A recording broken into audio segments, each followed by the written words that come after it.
ನೀನೇ ಸರ್ವಕ್ಕೂ ಕಾರಣಕರ್ತ,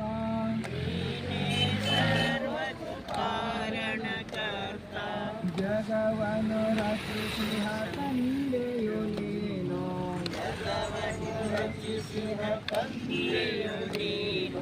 ಖಗದಿಂ ಪಾಲಿಪ ತಾಯಿಯು ನೀನು,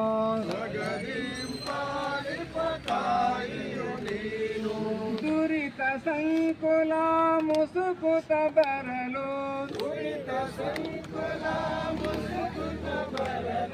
ಪಾರು ಮಾಡುವ ಕರುಣಿಯು ನೀನು,